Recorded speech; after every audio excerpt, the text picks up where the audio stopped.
And so today, our session, from Telco to Techco, striking a balance between security, innovation, and productivity. Hi, I'm Stefania Chaplin from GitLab, and I am going to be talking with Henry about some of these topics. So a bit of introductions, I can start. So solutions architect at GitLab, specializing in DevSecOps, working with countless organizations through their journeys and all the challenges and the good, the bad, and the productive. And before that, I was a Python developer as well. And Henry, maybe if you want to say a little bit about yourself and what you're up to at VMO2. Yep, my name is Henry Tez. I'm a lead cloud security engineer in VMO2. I've been with the company for 3 years now. I started with when I first rolled in a VMO2. I was a DevOps engineer, just like many of you. Perhaps I love infrastructures, and I hate security. But that's in my title now. But it gets more powerful when you get that in your title, because I'll just tell you a little bit more story about my life in Virgin Media. So the first time I go live with my products, one of my products in AWS, front-end hosting, nothing special, like CloudFront, S3, WAF, and done.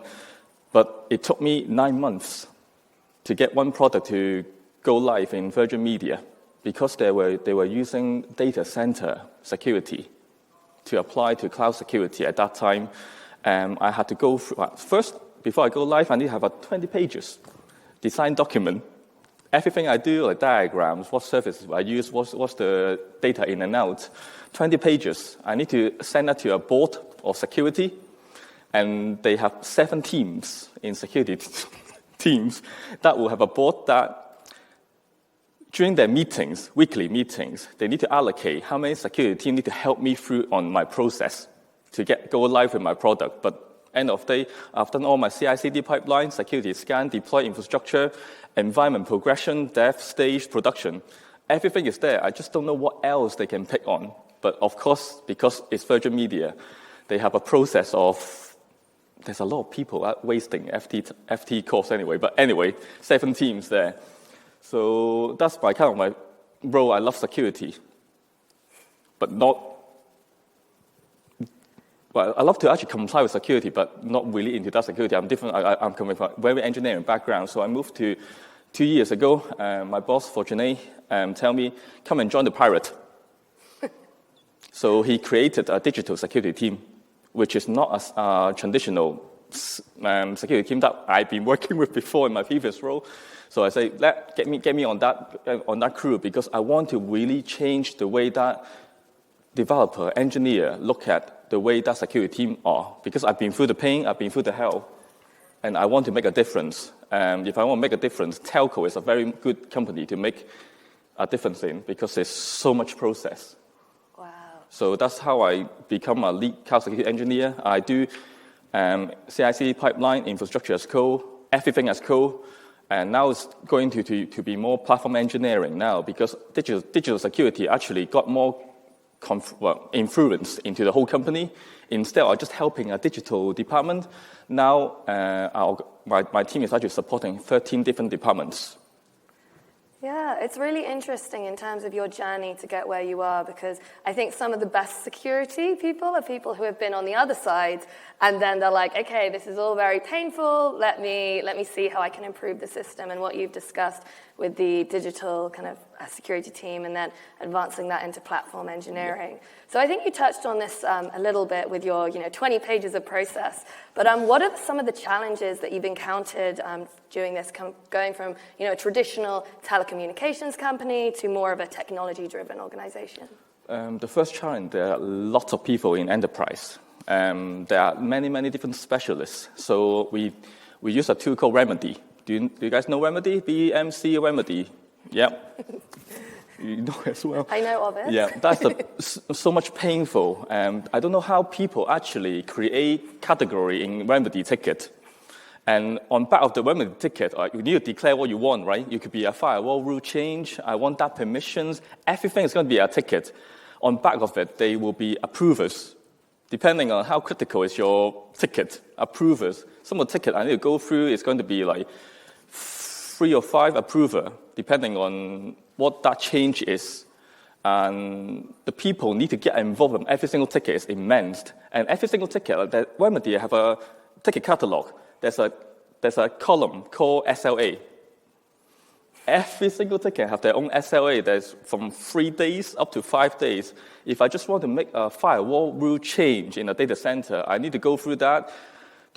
That's just not beauty, not just 3 days I need. Sometimes if I mistakenly fill in some of the forms incorrectly, I got rejected, like not on the first day. It'll be on the end of the SLA when they actually got time to look at my ticket. So that is a challenge. There's so many people involved and so many, I would say, redundant process in place that slow people down when they look at productivity. That is not really a way. Like that is, I change the firewall rules. I need network engineers. I need security engineers. I need my line manager. What else? I need the firewall rules. Like end of the day, if everything is approved, there will be an engineer with some permissions. I go to a console, like, okay, add it. That is literally what I'm going to. The outcome is literally 2 seconds. Yeah. But I need to have 5 days of SLA. Auto process, so much learning. I mean, just changing one thing. Why does it need to be so complicated? That's one of the most challenge I have on Telco. Of course, my 7 security teams, that is another one. Security team's always been a blocker, and they just don't really know about cloud. I know we quite a big company. You think we are multi-cloud and on-prem, hybrid, whatever fancy name we have. But we still have a side of the people that are working heavily in data center. I mean, virtual media started 2007. So to be fair, about 20 years. Data center, knowledge, experience, and everything, they got a process of everything. Everything they got a process on. So that's most of my challenge is SLA processes. Too many people involved on so many things. And everything, end of the day, they are specialists to complete. I don't know why. Like, you need to go first line, second line, and they don't know what to do. Find a specialist. Like, how many chain of people to get one thing to be done? And this is why I just really hate. But I want to try to fix it. Yeah, it sounds like definitely a lot of processes, a lot of approvals, a lot of bureaucracy, a lot of different documents. So you kind of mentioned about security. So how do you go about kind of striking a balance between innovation and security as you're kind of on your transformational journey? Well, now I need to switch phase. I'm security now, not that about engineers. So what I have done for the last 2 or 3 years now is to establish the trust. So our team has been very good on taking on project after project. We've been rolled out the Okta project to all of VMO2 internal user. It was about 40,000 users to be onboarded. We actually have something embarrassed because it's Virgin Media O2, right? Which means Virgin Media and O2. We did a merger about 1.5 years ago, and things got very complicated. To get one of the identity platform, we actually have about 11 different AD. Wow. Across multiple data center, multiple company, and it just shit show really. So there's a program that we run just to consolidate all of them into one Okta. So that's a big piece. So we're taking on a lot of stuff which is organization-wide. To make the difference, simplify everything. We can centralize control, giving them a single pane of glass on everything that we really wanted. So the way that we strike balance is, what I really like is everything as code. I think that's just a common language. I know on previous presentation, people's English is a single language, but in engineering terms, it's going to be everything as code. Doesn't matter which country you're in.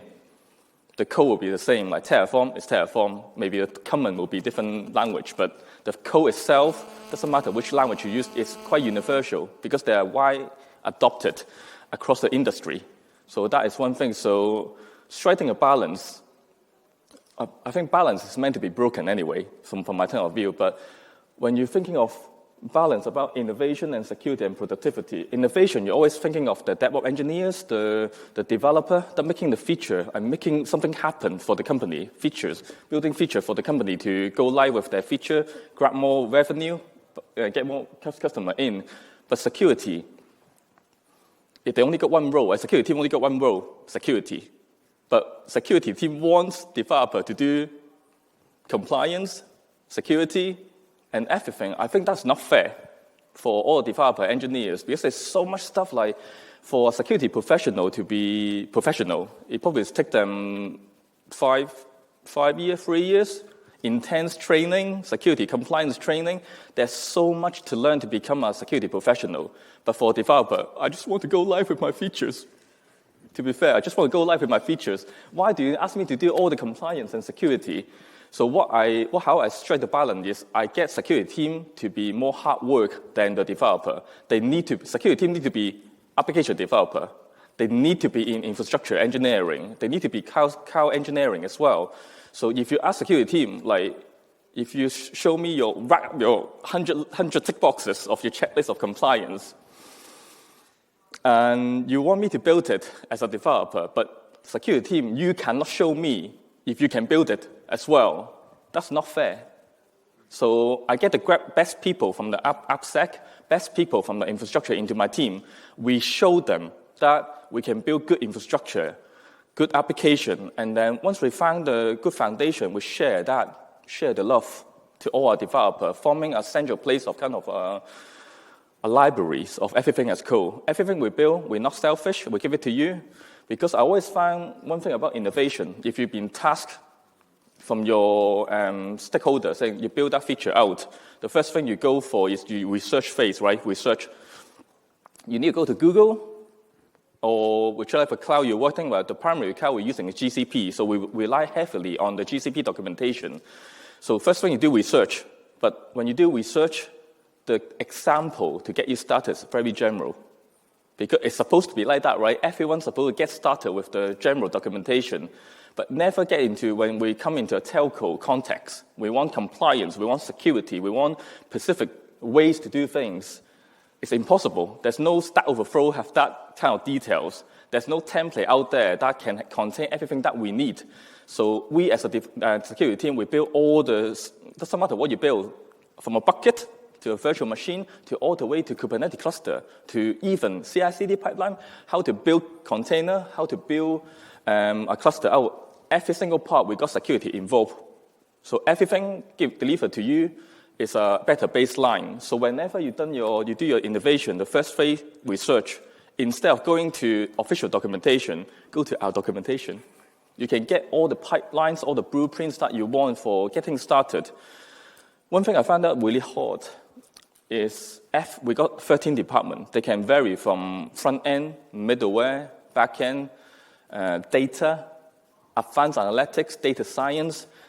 They have so many use cases. Our security team is only 30 people, but we got 13 departments to manage. It's getting more departments getting on board. So only way we can supply is a baseline template and ways of working that enable you to do things, giving all the toolings that you want. And also, we are creating a platform. I become platform engineering as well, not just DevOps, security. Now, on the platform engineering side, we created a kind of, GitLab has that one DevOps platform, but what we call is we're given all our end users a solid platform to develop on. So I got 5 different tools that are on my tech stack, because I found tool fatigue is very hard for everyone, right? If you join a company, there are 32 you need to learn about. That is going to be very hard for your onboarding. It's not going to get you anywhere productive within your first month. So there's 5 tools that we use internally. First, I call it GVigo. The first G is GCP. I told you it's the primary cloud. E is stand for one of our self-service platform. There's a tool called ENV0. It's a self-service platform. You can choose a template that you want. It's an infrastructure vending machine.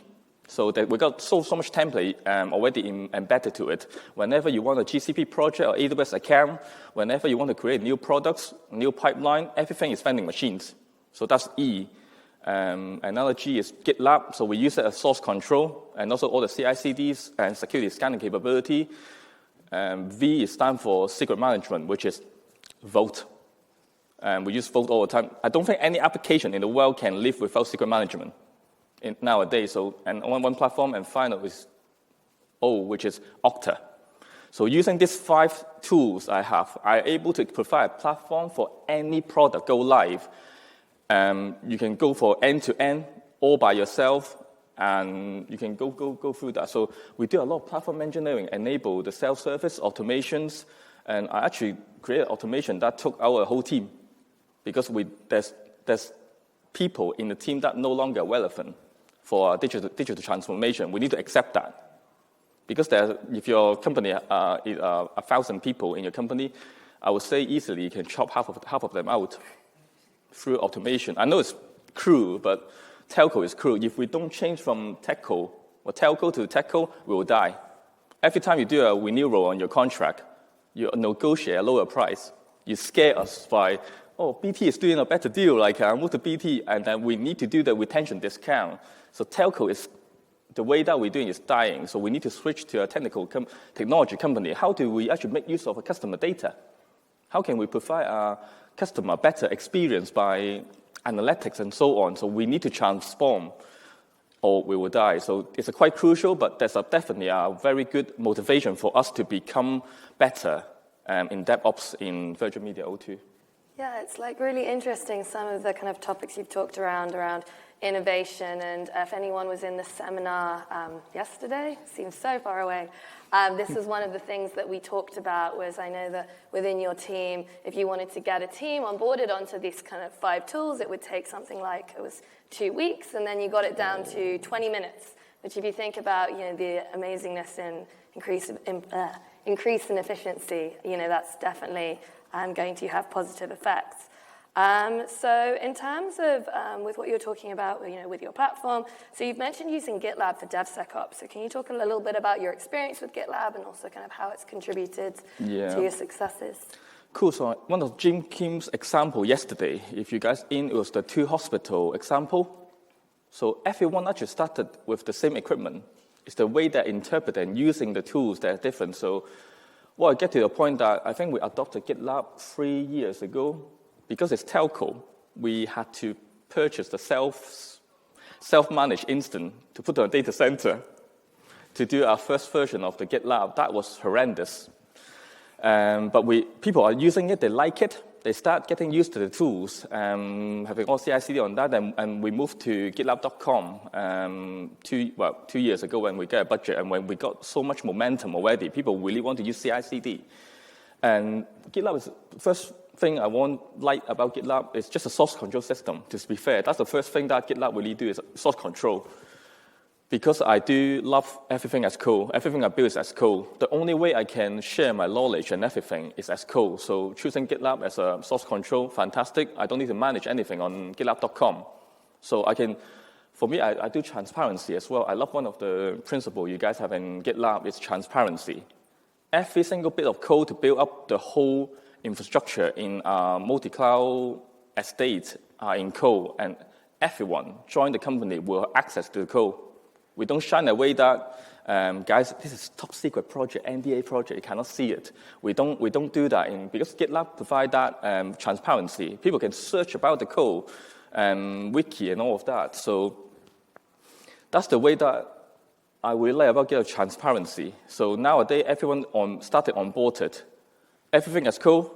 Doesn't matter if you have experience on Terraform, Java, Go, Lang, and everything. You can get started right away. There's example on pipeline how to build code, deploy to Go application, container, serverless application. They're all there.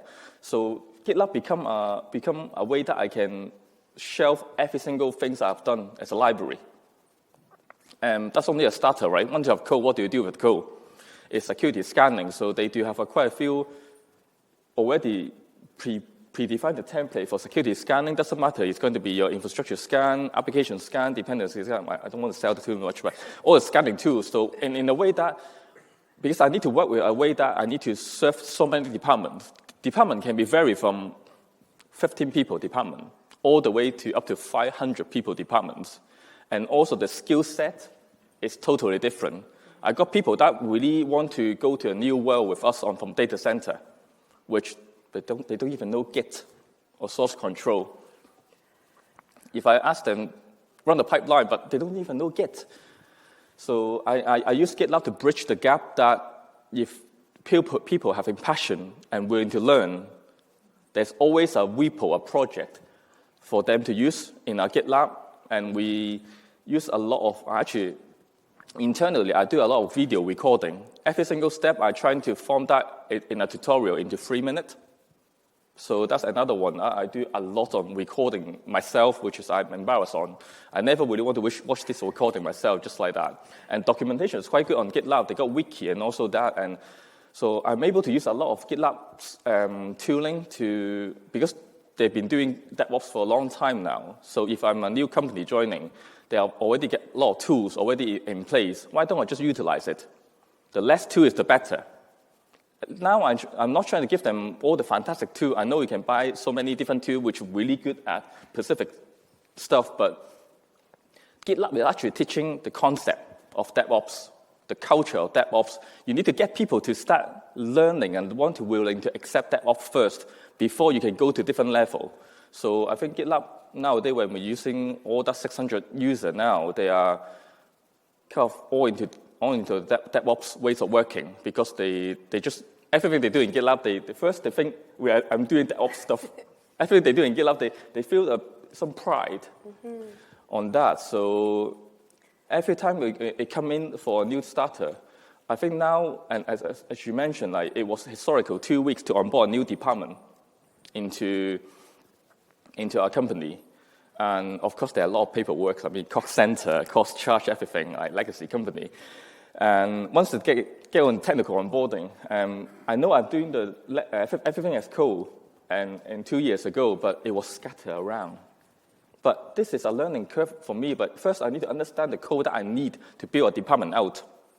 But last year, I formed a project called DOP, not the Italian tomato, but the actual DOP, Department Onboarding Platform. So I take my learning from 2 years ago and then mush them all together into one single pipeline. So now I was able to do a technical onboarding for every single new department from 2 weeks, which required 5 engineers, and now down to 1 engineer. They don't even need to be technical. Just fill in the form, and then you have a new department. And all 5 products I just mentioned, they will all have a slice of the product for them, for the department to fully control. And then we apply guardrails on the top, but of course we need to provide a full autonomy for them to go for productivity. So that's how we onboard, and everything is cool. A platform that onboard them easily, give them a best experience that we can offer through automation. Yeah, and it's really interesting some of the things you've touched on, because at GitLab we have our values, of which transparency is one of them, and we talk about, okay, GitLab is a tool. You know, you can't I'll buy one DevOps. It doesn't work like that. So it's very much about the cultural change and about having these reusable components, we call it in a source, and having a collaborative environment so that, you know, when you see the process, it's like, oh, can I make that better? How can I automate it? How can I improve it? I'm a bit conscious of time. I've got 2 kind of final questions. And also, if anyone else has any questions, please come find us at the GitLab stand in the Expo Hall. We'll be here for the next 2 days. So 2 final questions. So one of them, so when you look back on your journey, is there anything you wish you had known when you started, and how would that knowledge have affected your approach? It's the skill gap, really. The skill gap, because we've been hiring crazy, and we're Telco, Techco, technology need a lot of people to build. So we've been through a frenzy of hiring. So we hire a contractor, we hire full-time, but yeah. What was the question again? Sorry. Okay, looking back on your journey, is there anything you wish you had known when you started? And yeah, the skill gap, that's trying to bridge the skill gap. So I don't know, the skill gap is something I'm really trying to bridge all from day one. I wish that I know all the departments have different ways of working as well. And if you don't actually go and understand each department, how they work, it's not going to success. So you need to spend a lot of time to not just doing the drawing on the top organization level and bring it down waterfall style. You need to talk to every single department and get them a forum every single bi-weekly or monthly. I actually got 13 departments. I try to delegate some of the stuff for my other colleagues to do, but I actually have a monthly call with every single department to listen to their pain point, because if they have a demand, if I know, but the first when I started, I don't know their demand, but now I understand their demand. Some of the engineers are really passionate, not crying in front of me, but they are tell me all the pain, like, guys, the platform is not really good at that point. Can you put somebody to improve the self-service capability?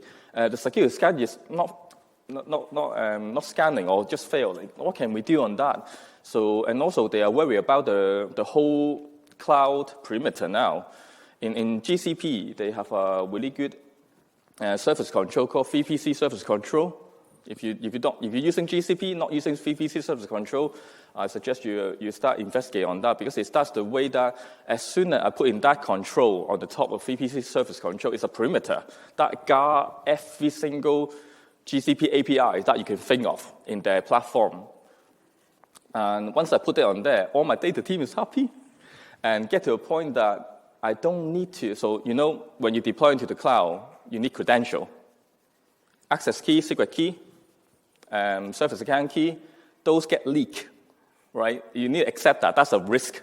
It's going to get leaked. So with that capability on the perimeter, I don't care that I give you my service account key. It doesn't work outside the perimeter or the condition that we set up. So the key now, so I can just throw, I'm not going to throw out my keys, but anyway. Everyone gets Henry's key. Yeah. The thing is not going to be usable for you if you're not inside a certain condition that we define. So I wish I know all the features that the cloud, GitLab, Vault, Okta, all the best stuff they actually have on day one, because I need to go through the discovery to find out all the best feature that I can take it and apply it to my end user. That was the hardest bit, but the thing is, every single platform has thousands of features. How can you find the relevant feature, apply to a use case for your company, or down to a department, or even further, down to a product team? That is the hardest bit. Yeah. I'm conscious of time. I'm going to try and slip this in, but yeah, it's very kind of topical what you were talking about. So the buzzwords of the year. So in terms of AI and AI-assisted DevSecOps and generative AI, how do you see this technology playing a role in your organization, and how do you envision integrating with GitLab? Literally, if AI is a role, I want to hire it. The thing is, we try really hard, like 13 departments, 600 users, or maybe more coming to our way. We're trying to form a security champion program. But running a security champion program is very hard work. You need momentum, delegations, and get constant feedback from the team and what to do. It's so hard work to do that. So because GitLab is releasing the AI capability on, like, one of the most popular requests from my end user to security team is, how do I fix security vulnerability? Like, you got all the fancy scan, highlighting all the CVE and everything, critical, medium, and high. How can I fix it? Because people have a knowledge gap on fixing the security vulnerability. So using GitLab's new feature, I think it's still in beta. Every single vulnerability has been highlighted. You can see. Explain this vulnerability. It's my favorite AI feature. I think it's try it out button. We've got a couple of things, but we have try it out for the security training, and then we have explain this vulnerability. So it's like, okay, what is the vulnerability? Okay, it's the problem with, this variable in this line. Okay, here are some suggestions how to fix it, and then in a format that's consumable to the developers who are remediating it. I think last time I used the AI suggested explain, and so it gives you exactly what's the vulnerability on, how do you exploit the vulnerability, and also the inline code that I can copy and paste into my code. So that is something, this is the way that I foresee that if AI is a role, I will hire it as my security champion, which now, because everyone in VMOT using GitLab, everyone have access to the tools to start fixing their own stuff, because I won't have time to go to 600 users. It's like a book signing, right? But not really. But it's better to get AI to do that job, because developers want to have self-sufficient. They don't want to ask people to do things for you. They want to be self-sufficient, fix their own stuff themselves, and also having full visibility on their platform. So so AI is going to be a big role. So I think next thing, if everything is cool, the next thing is going to be AI. That I really want to invest some more time to see how can I scale myself into multiple formats. Yeah. Awesome. Well, thank you everyone for joining. Thank you so much, Henry. If you do have more questions, like I said, come find us. We'll be at the GitLab stand. And yeah, hopefully everyone has a better understanding about how to strike a balance between security, innovation, and productivity. There's one more thing. Give 30 more seconds. 30 more seconds. Remedy ticket. So it was a chain of people, 5 or 6 people to approve. So now, because we are doing everything as code, if you're willing to learn, you're already an engineer, or you're willing to learn everything, we expose everything in organization level. How do we set up GCP? All the guardrails, everything is as code. If you're willing to learn, you can make a change yourself. All you need to do is learn how to make a change, and then you submit a merge request. And then one of the approver will be approving the change. So that's the one of the ways that I really found everything as code helped my company a lot. Because now everyone can make a change. Instead of going through a remedy, everyone willing to learn will be able to make a change themselves. So it cut down from 5-day SLA to possibly a few minutes. Wow. For every single change and organization level all the way down. So that is one thing. So really empowering everyone to contribute. Empowering everyone through code. Well, thank you so much. Thank you.